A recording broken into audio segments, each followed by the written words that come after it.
Hello बच्चों, एक बार वापस मैं अपने चैनल में आप लोगों का वेलकम करती हूँ।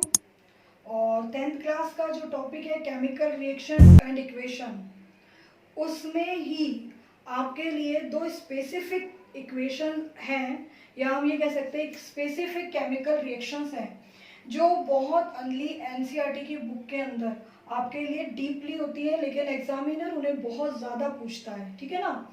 तो उनकी टाइप में पहली या फर्स्ट रिएक्शन होती है प्रिसिपिटेशन रिएक्शन। प्रिसिपिटेशन रिएक्शन क्या होती है बेटा?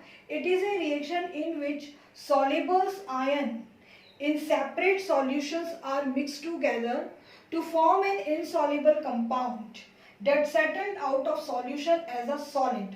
It means आप दो इंडिविजुअल्स आपके लिए सॉल्यूशंस लेते हो, उन्हें आप मिक्स करते हो। जैसे मान लीजिए आपने एक आपके लिए टेस्ट ट्यूब ली और उस टेस्ट ट्यूब के अंदर आपने ले लिया बेरियम क्लोराइड।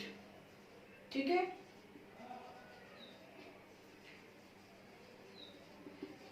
इस बेरियम क्लोराइड सॉल्यूशन लिया। अब आपने एक दूसरी टेस्ट, ये थी आपकी फर्स्ट टेस्ट ट्यूब। अब आपने लिया एक सेकेंड। अब इस सेकेंड टेस्ट ट्यूब के अंदर आपने ले लिया सल्फ्यूरिक एसिड।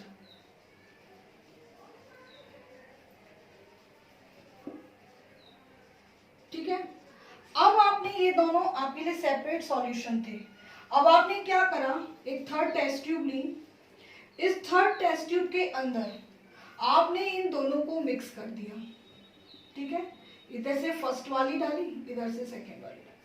दोनों सॉल्यूशन जब इसके अंदर आपके लिए गए तो थोड़ी देर बाद इनके अंदर केमिकल रिएक्शन होती है और आपको इसके अंदर एक insoluble semi solid white colour का सब्सटेंस बनता हुआ दिखाई देता है, और साथ में आपके लिए दिखाई देने लगता है सॉल्यूशन। ऐसे दोनों चीज दिखाई देती है।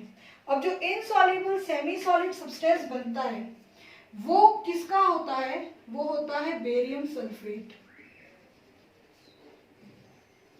ठीक है, और जो आपके लिए लिक्विड आता है वो लिक्विड आपके लिए क्या होता है? वो होता है आपके लिए हाइड्रोक्लोरिक एसिड।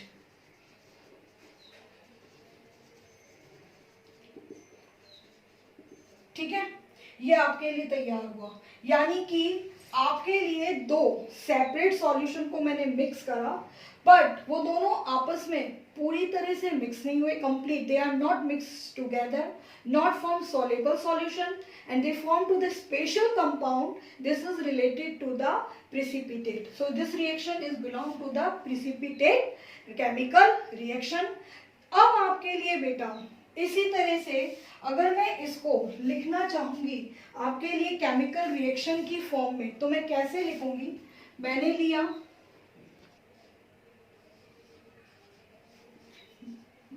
Barium chloride. ठीक है, आपको सबको फॉर्मूले पता है। इसमें मैंने डाला सल्फ्यूरिक एसिड। अब आपके लिए इसके अंदर जो बेरियम क्लोराइड था वो भी एक्वस सॉल्यूशन था, सल्फ्यूरिक एसिड भी एक्वस सॉल्यूशन था। लेकिन जब आपके लिए थोड़ी देर बाद केमिकल रिएक्शन हुई, आफ्टर केमिकल रिएक्शन आपके लिए बना बेरियम सल्फेट। ये किस फॉर्म में आया? सॉलिड। ये इनसॉल्युबल सेमी सॉलिड फॉर्म में था, इसलिए इसको हमने क्या कहा? पीपीटी यानी प्रिसिपिटेट। ये हमेशा बॉटम की तरफ सेटल्ड होएगा क्योंकि इस पर ग्रेविटी काम करेगी। अब ये कैसा है? आपके लिए नीचे आएगा, इसलिए एरो कैसा लगा दिया? नीचे। साथ में आपके लिए क्या चीज फॉर्म होगी? HCl फॉर्म होगा। तो इस अब HCl जो है वो किस फॉर्म के अंदर आएगा? अब इसी तरह का एक और एग्जांपल देखिए, सेकंड हम लेते हैं सिल्वर नाइट्रेट। ठीक है, हम लेंगे सिल्वर नाइट्रेट यानी AgNO3। जिसको ये फॉर्मूले नहीं आते हैं ना, वो मेरे 9 के फॉर्मूले मेकिंग वीडियो में देखेंगे। ठीक है, तो सिल्वर नाइट्रेट।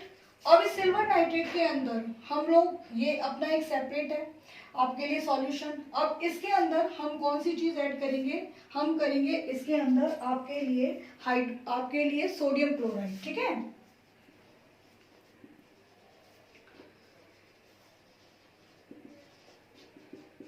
NaCl। अब आपके लिए वापस से इनमें केमिकल रिएक्शन हुई। केमिकल रिएक्शन होने के बाद आपके लिए बनेगा AgCl, यानी कि सिल्वर क्लोराइड। सिल्वर क्लोराइड के साथ आपके लिए जो दूसरा सब्सटेंस निकलेगा वो क्या निकलेगा, सोडियम नाइट्रेट। यानी कि इसमें जो AgCl है वो वही आपके लिए इनसॉल्युबल सॉलिड फॉर्म में आएगा, और इसी को हम लोग क्या कहेंगे, PPT, यानी प्रिसिपिटेट रिएक्शन। ये एग्जाम में सबसे ज्यादा पूछी जाती है, ठीक है। आपके लिए इसका आपके एनसीईआरटी के अंदर जो एक्टिविटी है वो एक्टिविटी मैंने आपको करवा दी, बेरियम क्लोराइड वाली। उसमें आपने डाला आपके लिए सल्फ्यूरिक एसिड, तो आपके लिए बेरियम सल्फेट का व्हाइट कलर का प्रिसिपेट आएगा। अगर आप सिल्वर क्लोराइड का डालोगे, जो सिल्वर आपके लिए पीपीटी बनेगा वो भी आपके लिए कैसा बनेगा, व्हाइट कलर का ही बनेगा। तो ये दोनों रिएक्शन किसकी कैटेगरी के अंदर आती है, प्रिसिपिटेशन रिएक्शन के अंदर। इसका एक सिंपल एग्जांपल अगर घर से हम लें तो हम क्या करते हैं, आपके लिए कंटेनर लेते हैं, उसके अंदर हम मिल्क डाल देते हैं। अब इस मिल्क के अंदर हम ऐड करते हैं लेमन जूस, ठीक है।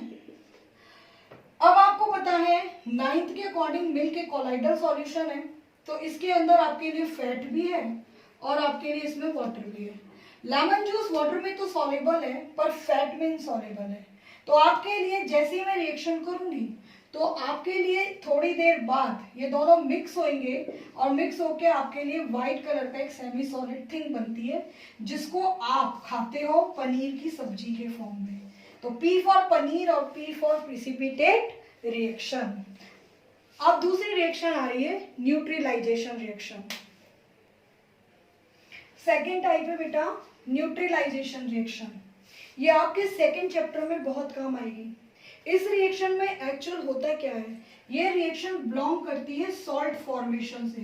ये आप सब ध्यान रखना, ये रिएक्शन सॉल्ट फॉर्मेशन में सबसे ज्यादा काम आती है, ठीक है। When an acid react with an equal amount of base. But इसके अंदर ध्यान क्या देना है, आपके लिए जो एसिड है उसकी कैटेगरी भी कैसी होनी चाहिए, स्ट्रॉन्ग, और जो आपके लिए बेस है उसकी कैटेगरी भी कैसी होनी चाहिए, स्ट्रॉन्ग। तब आपके लिए जो रिएक्शन होगी उसमें जो सॉल्ट बनेगा उसका नेचर कैसा होगा, न्यूट्रल सॉल्ट होगा। इसी तरीके से बट अगर स्ट्रेंथ ऑफ एसिड बेस की कंपेयर में ज्यादा हो गई तो सॉल्ट का नेचर कैसा आ जाएगा, आपके लिए एसिडिक। बेस की स्ट्रेंथ ज्यादा हो गई तो कैसा हो जाएगा, बेसिक। इसलिए बेटा इस रिएक्शन को हम लोग कौन सी रिएक्शन कहते हैं, न्यूट्रलाइजेशन रिएक्शन। इसमें बनता क्या है, सॉल्ट एंड वाटर। अब इस रिएक्शन को समझिए, देखिए मैंने क्या लिया, हाइड्रोक्लोरिक एसिड, ठीक है, मैंने लिया हाइड्रोक्लोरिक एसिड।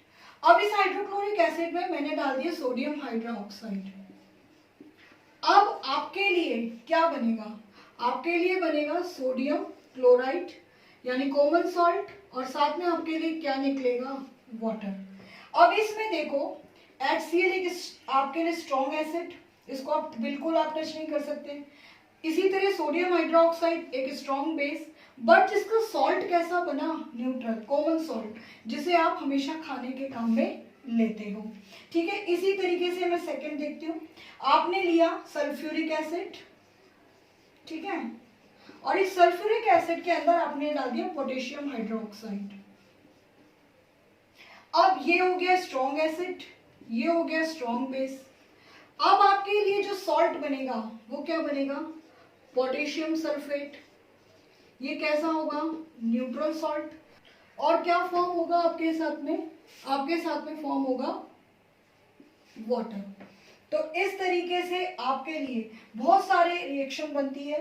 इसी तरीके से मान लीजिए मैंने आपके लिए ले लिया हाइड्रोक्लोरिक एसिड और मैंने आपके लिए ले लिया KOH, तो आपके लिए क्या बनेगा, KCl और वाटर। इसमें भी इसका कैसा नेचर आएगा, आपके लिए न्यूट्रल। तो इस तरीके से ये रिएक्शन किसकी कैटेगरी में आती है, न्यूट्रलाइजेशन की कैटेगरी में आती है। अब इसमें एक इम्पॉर्टेंट लाइन क्या है, इस रिएक्शन में हमेशा हीट निकलती है, इसलिए ये रिएक्शन किसकी कैटेगरी में भी होती है, एक्सोथर्मिक रिएक्शन की कैटेगरी में होती है। तो मेरी तरफ से आज आपका केमिकल रिएक्शन वाला चैप्टर कंप्लीट हो गया, ठीक है।